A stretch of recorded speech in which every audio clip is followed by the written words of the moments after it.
जय हिंद दोस्तों। आज पढ़ेंगे संधि। संधि को हम इतने अच्छे से समझेंगे कि इसको बार बार रटना ना पड़े, क्योंकि रटी हुई चीज़ें बहुत अधिक देर तक याद नहीं रह पाती हैं, जिसके कारण अच्छी खासी मेहनत के बावजूद भी हम अच्छा स्कोर नहीं कर पाते हैं। तो संधि को एकदम आसान भाषा में समझते हैं। तो देखिए, संधि की परिभाषा क्या है या संधि किसे कहते हैं? दो वर्णों के मेल से जो परिवर्तन होता है उसे संधि कहा जाता है। यानी दो वर्णों के मेल से जो परिवर्तन होता है उसे संधि कहते हैं। संधि कितने प्रकार की है? तो संधि 3 प्रकार की है। कौन कौन सी? स्वर संधि, व्यंजन संधि, विसर्ग संधि। स्वर संधि कितने भेद हैं? 5। कौन कौन से? दीर्घ, गुणवर्धी, यण, अयादि। इसको आप इसी रूप से याद करना, क्योंकि इसका एक लॉजिक है। दीर्घ, गुणवर्धी, यण, अयादि। इन तीनों में, दीर्घ, गुणवर्धी, इन तीनों में ए और आ का विशेष महत्व है। यण है, इसमें ई ऊ का विशेष महत्व है। अयादि में ए ओ का विशेष महत्व है। उसके बाद व्यंजन देखेंगे। व्यंजन में सिर्फ ये 7 बातें देखना है, एकदम आसानी से व्यंजन संधि बन जाएगी। और विसर्ग तो इससे भी आसान है। उसमें तीनों आदेश है, ओ की ध्वनि और रै के ऊपर वाली मात्रा को हम देखते हैं, और विसर्ग संधि के सभी एग्जाम्पल्स बन जाएंगे। तो आप 20 से 25 मिनट हमारे साथ जुड़े रहिए, और संधि को उसके बाद में आपको कभी कंफ्यूज नहीं होगा, कभी रटना नहीं पड़ेगा। ठीक, तो हम पहला लेते हैं स्वर संधि। आइए अब देखते हैं दीर्घ संधि। दीर्घ संधि किसे कहते हैं? दीर्घ संधि में दो सजातीय स्वरों का मेल होता है। सजातीय स्वर, सजातीय स्वर। सजातीय स्वर का मतलब क्या होता है? जैसे ए, आ, ई, छोटी बड़ी, छोटा ऊ, बड़ा ऊ। इसमें ये 3 पेयर आएंगे। सजातीय स्वर ए, आ, ई। सजातीय का मतलब होता है दोनों एक ही ग्रुप के। ए, आ, छोटी बड़ी, छोटा ऊ, बड़ा ऊ। तो इसमें इसके अलावा कोई भी नहीं आएगा। जो इनमें जो संधि बनेगी वही दीर्घ संधि में आएगी। जैसे ए, आ, ई, ऊ। आपको सिर्फ प्रथम ये 3 आते हैं, इन 3 से ही दीर्घ संधि बनती है। ठीक, तो इसमें हम पहले को आप लेके देखो, ए प्लस ए बना सकते हैं, आ प्लस आ बनाते हैं। ए पहला छोटा ले सकते हैं, दूसरा बड़ा ले सकते हैं। ए, आ प्लस ए। ये 4 इसके पेयर बन के किसके? ए, आ के, पहले वाले के। तो इसमें कुछ भी बनो, दीर्घ, इसका मतलब क्या? बड़ा। ये दोनों छोटे हों, ये दोनों बड़े हों, बड़ा ही बनेगा। क्या बनेगा? आ। इनमें आ ही आएगा। इसमें क्या आएगा? आ आएगा। दीर्घ संधि का मतलब होता है सजातीय स्वरों का मेल। सजातीय स्वर कौन कौन से होंगे? ए, आ, ई, ऊ। ये सिर्फ शुरू के तीन लेने हैं आपको। तो इसमें ए मिलके क्या बनाएगा? आ बनाएगा। इसमें ए मिलके क्या बनाएगा? आ बनाएगा। आ मिलके क्या बनाएगा? आ बनाएगा। ए, आ मिलके क्या बनाएगा? आ बनाएगा। मतलब कहने का कि ये कुछ भी दोनों में सजातीय मिलो, ये बड़ा ही बनाएगा। तो इनके क्या करेंगे? इनके हम एक एक दो एग्जाम्पल देख लेते हैं। आइए अब देखते हैं दीर्घ संधि के उदाहरण। ए प्लस ए, आ बनाता है। इसमें कोई सा भी मेल हो, ये बड़ा ही बनाएगा, क्योंकि दीर्घ संधि बोलते ही उसे है कि दो सजातीय स्वरों का जो मेल होता है उसके बाद में एक तो ये बड़ा बनाएगा, और उससे जो परिवर्तन आता है उसी के कारण दीर्घ संधि कहा जाता है। अन्नाभाव। अब इसको हम संधि विच्छेद करेंगे, तो सबसे पहले आपको 2-3 बातें इसमें संधि विच्छेद करते वक्त अच्छे से याद आनी चाहिए कि संधि विच्छेद करते वक्त जो दोनों शब्द बनेंगे उनके दोनों के भावार्थ आने चाहिए, उनका अर्थ निकलना चाहिए। अगर दोनों में से किसी का अर्थ नहीं निकलता है तो वो संधि विच्छेद नहीं माना जाएगा। तो इसलिए देखो, इसमें अन्नाभाव, देखो आद्य शब्द का ये तो ऑलरेडी इसमें स्वर निकल गया, तो ये तो यहाँ से तो टूटेगा ही नहीं। लास्ट शब्द का भी लगभग नहीं होता है, तो ये भी नहीं होगा। अब देखो, या तो ना को तोड़े या भाव को तोड़े। अन्नाभ तो कोई वर्ड नहीं होता, अब यहाँ से हम तोड़ेंगे, ये क्या है, दीर्घ है। हमें पता चल गया कि ए प्लस ए यहाँ हो सकता है या फिर ए प्लस ए मिलके आ यहाँ बना होगा, इन दोनों में से होगा। तो अनाब तो या तो कोई अनाब या अन्नाभाव, अनाब या अन्नाब कोई वर्ड नहीं है, तो इसलिए क्या करेंगे हम इससे ट्राई करते हैं। देखो अन प्लस अभाव, इसका संधि विच्छेद होगा अन प्लस अभाव। क्यों? क्योंकि देखो एम इसमें क्या है, नए में क्या है, ए प्लस ये आ गया ए प्लस ए मिलके क्या बना दिया, आ। और यही हमें दीर्घ संधि में चाहिए कि आ, यहां पर देखो ना आ गया, अन्ना भाव। जब हम इसको तोड़ा तो इसमें ए इधर आ गया और ए इधर आ गया, तो अन अभाव, अन का अभाव। अब हम लेते हैं आ प्लस आ का आ। अब देखो महात्मा, इसमें किसको तोड़ेंगे, आधा तय है, ये तो टूटेगा नहीं, इसमें तो सवर ऑलरेडी निकला हुआ है, ये लास्ट है, इसको भी नहीं लेंगे, तो कौन बचा, हाँ तो इसको देखो महा, कौन सा महा शब्द होता है, प्लस ए ले लो, आत्मा, महा प्लस आत्मा। अब जब इसमें निकाल के देखो आ प्लस यहां से आ है, आ प्लस आ क्या बनाता है, आ बनाता है, तो महा प्लस आत्मा। अब आत्मा का भी भावार्थ निकलता है और महा का भी निकलता है। इन सभी उदाहरण में आप एक बात ध्यान रखना, संधि जब भी आप कर रहे हो, संधि विच्छेद कर रहे हो, तो दोनों का भावार्थ, दोनों का अर्थ निकलना चाहिए। तो महात्मा का क्या हो गया, महा प्लस आत्मा। आपको सिर्फ इतना देखना है, इसमें ए आ मिलो, ए मिलो चाहे आ मिलो, इन कैसे ही आपस में मिलो, इसका बनेगा दीर्घ बड़ा आ ही बनेगा, इसलिए दीर्घ संधि है ये। अब ए प्लस आ भोजनालय, भोजन प्लस आल्य, भोजन में इसको हम तोड़ेंगे क्योंकि ये लास्ट वर्ड, ये इसको हम लेंगे नहीं।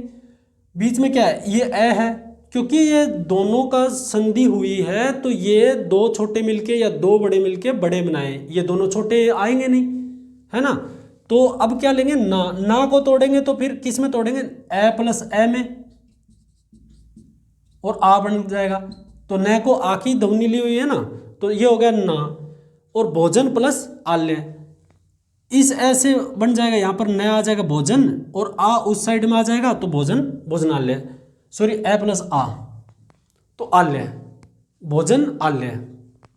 अब हम लेंगे अंतिम, आ प्लस ए बराबर आ। पहले हमने आ देखा, आ लिया, बाद में क्या है, ए। विद्यार्थी, विद्या प्लस अर्थी, क्यों, इन दोनों का भावार्थ निकलता है, विद्या का भी निकलता है, अर्थी का। इसको तोड़ दिया, इसको आ प्लस ए में तोड़ दिया, आ बन गया, तो अर्थी इसमें ए आ गया और इसमें क्या आ गया, आ गया। तो ये होगा हमारी दीर्घ संधि। दीर्घ संधि में सिर्फ मोटी मोटी ये चार चीजें देखनी है आपको, और सबसे महत्वपूर्ण उसमें ये है, पहले ए आओ चाहे बाद में आओ, ये दोनों मिलके जब संधि करेंगे तो आ ही बनाएंगे, और आ बनाएंगे क्योंकि ये दीर्घ संधि है। ये हो गया आ वाले का। ऐसे ई वाले का होगा छोटी बड़ी, ऐसे ऊ वाले को होगा, ऊ वाले का होगा। अब लेते हैं हम दूसरी संधि, गुण संधि। गुण संधि में क्या है, ए आ के बाद छोटी बड़ी या छोटा ऊ बड़ा ऊ या ऋषि, ए आ के बाद छोटी ई बड़ी ई आएगी तो ए बन जाएगा, छोटा ऊ बड़ा ऊ आएगा तो ओ बन जाएगा, और ऋषि आएगा तो अर बन जाएगा। ए आ के बाद में छोटी बड़ी आएगी तो ए बन जाएगा, छोटा ऊ बड़ा ऊ आएगा तो ओ बन जाएगा, ऋषि आई तो अर बन जाएगा। जैसे ई का आप देखो, ए प्लस ई, ए प्लस ई, ए प्लस ई का क्या हो जाएगा, ए बन जाएगा। इसका एग्जाम्पल लो आप, देवेंद्र। इसको तोड़ोगे तो कैसे, क्योंकि लास्ट वाला टूटेगा नहीं, इसको तोड़ेंगे, ए इसमें बन रहा है, पहले वाले को हम नहीं छेड़ते हैं, तो ये क्या हो जाएगा, देव प्लस इंदर, ये हो गया देव प्लस इंदर। अब देखो देव प्लस इंद्र, इसमें किसकी ध्वनि आ रही है? ए की, प्लस इसमें किसकी? ई की। क्या बन गया? ई ए क्या बनाता है? ए, देवेंद्र। जैसे ए प्लस बड़ी ई का लोगे आप, इसका एग्जांपल आप गणेश जी ले लो। गणेश, गणेश को कैसे हो जाए? गण प्लस ईस, इसमें ए आ गया प्लस इसमें बड़ी ई आ गई और क्या बनाया? ए बनाया। इसी प्रकार इसमें ऊ का होगा, इसी प्रकार इसमें ऋषि का होगा। तो इन चीजों से हमें क्या मतलब क्या जो ऐसा जो रटना ना पड़े, क्या देखा इसमें? हमने देखा ए आ इसमें भी आ रहा है, और ए आ के बाद में ये जो तीनों शब्द, तीनों जो स्वर आएंगे, इन स्वर के बाद में ई आया तो ए बनाएगा, ऊ आया तो ओ बनाएगा, ऋषि आया तो आर बनाएगा। ई आया मतलब ये है कि ई छोटी और बड़ी दोनों एक ही ग्रुप में ना, तो इसमें छोटी बड़ी का महत्व नहीं, छोटी बड़ी का महत्व इतना होता है कि उसकी मात्रा छोटी बड़ी हो जाती है जब हम संधि विच्छेद करते हैं तब। ठीक, यहां पर देखो आप, छोटी ई यहां आया तो हमने किया तो छोटी ई यहां आ गई। गणेश, इसमें हमने बड़ी ई आया तो क्या हुआ? यहाँ ईस हो गया। तो इतना अंतर आता है, ये एक ही ग्रुप में आएंगे, दोनों को एक ही ग्रुप के रूप में हम देखते हैं। छोटी ई बड़ी ई ए बनाता है, छोटा ऊ बड़ा ऊ ओ बनाता है, और ऋषि आता है तो आर बनाता है। अब देखते हैं तीसरे नंबर वृद्धि संधि। वृद्धि संधि में क्या है? इसमें ए आ के बाद, ए आ के बाद ए आई और ओ औ आता है। इसके बाद क्या आता है? ए आई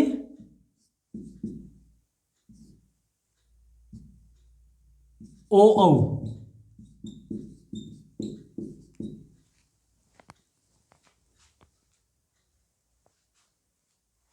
जब ए आ के बाद में ए आई आए तो आई बन जाएगा, और ओ औ आए तो औ बन जाएगा।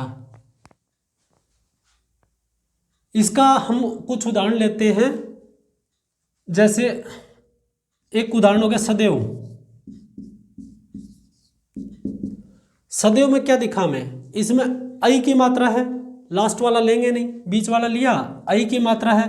तो इसका हम ऐसा जो दोनों तरफ शाब्दिक अर्थ निकले इनका, तो एक तो हो गया सदा प्लस एव। अब क्या निकल के आया इसमें? दा में क्या है? आ की ध्वनि प्लस ए में क्या है? ए, और आ और ए मिलके क्या बनाएगा? आई। हो गया ना सदैव। तो इसमें हमें सिर्फ और सिर्फ इतना देखना है कि जो चीज हमें मिली हुई है, जिसका भी हमें निकालना है, वो दोनों जब संधि विच्छेद करते हैं तो क्या उसका वो अर्थ वही सेम आ रहा है, और दोनों जो होते हैं उसके शाब्दिक अर्थ आ रहे हैं कि नहीं आ रहे हैं। तो इसका हम अच्छे से देख लिया। अब देखते हैं यण संधि। यण संधि में क्या है? ई ई उ उ ऋषि के बाद कोई भिन्न स्वर आए, इसका मतलब कि इनके बाद ये सेम ना आए, इनको हटके कोई अगर स्वर आएगा तो ई का क्या बन जाएगा? यह। ऊ का क्या बन जाएगा? वह। ऋषि का क्या बन जाएगा? रे। इनके बाद इनसे हटके कोई अगर स्वर आया तो उसके बाद में ई का बन जाएगा यह, ऊ का बन जाएगा वह, ऋषि का बन जाएगा रे। जैसे एक एग्जांपल लेते हैं, अत्यधिक। इसको हम तोड़ेंगे, कैसे तोड़ेंगे? इसको तोड़ेंगे अति प्लस अधिक।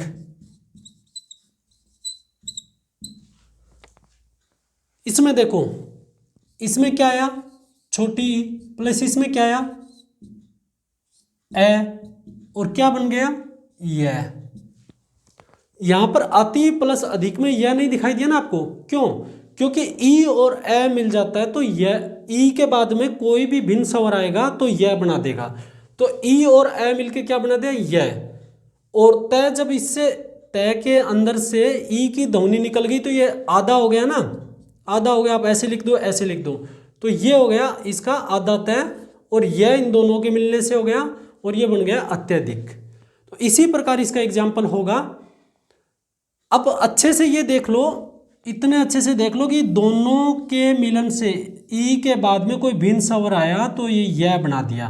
तो इसमें अति में ती के अंदर से यह निकल गया, ती के अंदर से ई निकल गया, ई निकल गया तो यहाँ पर क्या बचा, आधा तय, और यहाँ पर ए, तो ये यह बन गया, तो यहाँ पर आधा तय और यह, इसलिए अति प्लस अधिक का अत्यधिक बना है। इसी प्रकार इनके एग्जाम्पल होंगे। अब देखते हैं अयादी संधि। अयादी में क्या है, ए ओ ओ, इनके बाद कोई भी भिन्न स्वर आएगा तो क्या बनाएगा, ए का तो आय बन जाएगा, आई का बन जाएगा आय, ओ का बन जाएगा आओ, और औ का बन जाएगा आओ। बस इसमें इतना देखना, ए है वो यह बनाता, ए का ग्रुप यह बनाता है और ओ का ग्रुप वह बनाता है, यानी ए का आय, आई का आय, ओ का आओ, औ का आओ, यानी ए वाले में ए आएगा, यह आएगा, और ओ वाले में वह आएगा। ये इसके मात्रा के आधार पर, जो ए है तो आई हो गया, आई है तो आओ हो गया, आई हो गया, ओ है तो औ हो गया, औ है तो आओ हो गया। इसका एक हम उदाहरण लेते हैं, नयन, इसका क्या हो जाएगा, ने प्लस अन। एक और आप ले लो, पावक में आओ आ गया ना,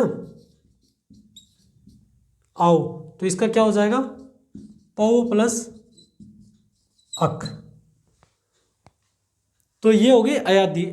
ये देखिए हमने स्वर संधि। स्वर संधि कितने प्रकार की होती है, 5 प्रकार की। कौन कौन सी, दीर्घ संधि, गुण संधि, वर्धी संधि, यण संधि, अयादी संधि। हमने देखा गुण दीर्घ संधि में, दीर्घ में क्या था, सजातीय था, ए आ का एक ग्रुप था, ई का एक ग्रुप था, उ का एक ग्रुप था। उसके बाद में हमने देखी दूसरी गुण संधि। गुण संधि में क्या था, ए आ के बाद में ई उ आएगा। उसके बाद में हमने वर्दी देखी। वर्दी में क्या था, वर्दी में था ए आ के बाद में ए आई या ओ आएगा। इसके बाद में हमने यण देखा। यण में क्या था, ई, जो सबसे पहले ई या उ के बाद में कोई भिन्न स्वर आए। उसके बाद में देखी हमने अयादी। अयादी में क्या था, अयादी में ए आई ओ के बाद में कोई भिन्न स्वर आए। तो ये होगी हमारी स्वर संधि। व्यंजन संधि में ये 7 पॉइंट है। अनुस्वार है वो आधे में बदल जाएगा, आधा न, द, ज, ल, इसको आप वैसे भी याद रख सकते हो, नज्जल, ये तय में बदल जाएगा। किसमें, आधे तय में। क है वो ग में बदल जाएगा, आधा क ग में बदल जाएगा। अब रूल ये है कि पहला तीसरे में बदल जाएगा। तो ये रूल्स याद रखने, क्योंकि किस किस को रखोगे एक दूसरे में मिक्स हो जाएंगे। आपको सिर्फ ये सात वर्ण है वो याद रख सकते हो, उसके आधार से व्यंजन संधि बन जाएगी। आधा ट वो ड में बदल जाएगा, आधा च छ में बदल जाएगा। इनके उल्टे भी हो जाते हैं, अगर ग पहले आया है तो पहले क में भी बदल जाएगा। जैसे वागीस है, इसी का ही बता देता हूँ। वागीस क्या हो गया, वाक प्लस ईस। तो इसके किस में बदल गया, किस में बदल गया, आधे क में, है ना। और ये दोनों मिलेंगे तो किस में बदल गए, ग में। बड़ी है तो बड़ी की मात्रा। इसी हिसाब से बनाना है इन सबको। इसका क्या लिखोगे, संक्षेप। इसका बन जाएगा सम प्लस क्षेप। क्यों, क्योंकि ये जो अनुस्वार है ये किस में बदल गया, आधे में बदल गया, बाकी एज इट इज रह गया सब। और इनके जितने भी हैं, इनके जैसे उन्नति है, ये क्या बन जाएगा, उत प्लस नति। क्यों? क्योंकि अब न है, आधा तय है, वो न में बदल जाएगा, आधे न में बदल जाएगा। तो इनका सब में इसी हिसाब से आगे चलता रहेगा। ये हो गया सडानन, ये क्या बन जाएगा? सट प्लस आनन। तो इनका जितने भी उदाहरण हैं, आप जो पहले अगर उन्होंने संधि विच्छेद करके संधि पूछ लो, वाग प्लस ईस के निम्न में से कौन सी संधि है, तो वागीस हो गया। वागीस का संधि विच्छेद पूछे तो वाग प्लस ईस हो गया। इसी प्रकार इनको सातों शब्दों को देखना है। दूसरा स है, स षटकोण वाला, इसमें बदल जाएगा। ये सठ है तो ये सत में बदल जाएगा। इसको आप अच्छे से देख लो, सठ है वो सत में बदल जाएगा। तो ये हो गई हमारी व्यंजन संधि। अब देखते हैं तीसरी विसर्ग संधि। विसर्ग संधि का क्या है? इसमें सिर्फ 5 पॉइंट है। इसमें ओ की मात्रा, ओ ऐसे लिखते हैं ना, तो ओ की मात्रा, तीनों आदेश है,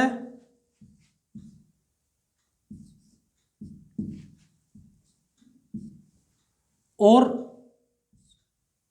ऊपर वाला रह, जैसे वर्ग में लिखते हैं ना, ये वाला रह। ये जहां भी आपको दिखाई देंगे वहां पर आपको विसर्ग लगा देना है। ठीक है, वहां क्या लगा देना है? विसर्ग लगा देता है। विसर्ग 2 बिंदी। ठीक, जैसे किसी का भी आप इसमें एग्जाम्पल ले लो, जैसे ये है, इसका ले लो यशोदा। यशोदा, यशोदा में अब जब आप लगाओगे, आप देखो यशोदा में इसमें किसका है, क्योंकि दा लास्ट वाला लेते नहीं है। यह इसमें तो यह में क्या है? ए, ये तो है नहीं, हमें पता चलेगा क्या है, ये विसर्ग संधि है। तो इसमें क्या मिल गया हमें? सो। स के ऊपर क्या है? ओ की मात्रा। तो हम क्या करेंगे, जहां मात्रा है ना उस मात्रा को हम हटा देंगे। अब अच्छे से देखो इसको, इस मात्रा को हटा देंगे, इसकी जगह हम लगा देंगे विसर्ग। अब क्या बचा इसमें? यस, इसकी मात्रा स के ऊपर मात्रा थी ना, यहां पर लगा दो प्लस दा। यस है प्लस दा। तो जहां भी ये आपको दिखाई देंगे, आधा तीनों स कहीं दिखाई दिया, या ऊपर वाला रे दिखाई दिया, या ओ की ध्वनि दिखाई दी, तो वहां उसको हम हटा के सिर्फ उसकी जगह विसर्ग लगा देंगे। तो इसका देखो, निर्जन,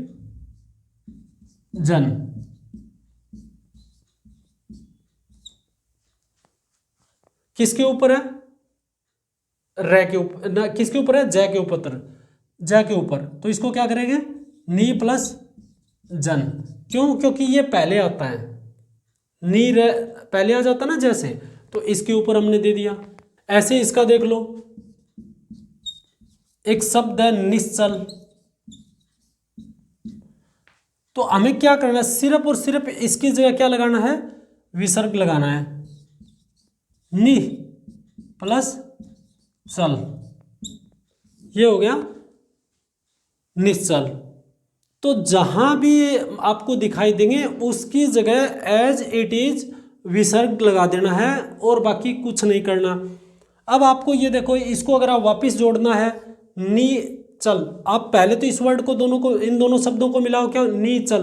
क्या क्या वर्ड बन रहा है? निश्चल। और स में कौन सा आता है? पहला स, क्योंकि दूसरा और तीसरा तो आएगा नहीं इसमें। तो अब इससे हमें क्या हो गया? हमें पता चल गया कि इसमें सिर्फ ये 5 आते हैं, और इन्हीं के आधार पर जितने भी कॉम्पिटिटिव एग्जाम होते हैं, वनडे एग्जाम, ऑब्जेक्टिव, उसमें विसर्ग संधि में यही 5 में से घुमा फिरा के पूछते हैं। तो आप अच्छे से इसको देख लीजिए। तो आज हमने देखी संधि। संधि को हमने कैसे देखा? संधि कितने प्रकार की होती है? 3 प्रकार की होती है। कौन कौन सी? स्वर, व्यंजन, विसर्ग। स्वर संधि कितने प्रकार की होती है? 5 प्रकार की। कौन कौन सी? दीर्घ, गुण, वृद्धि, यण, आयाति।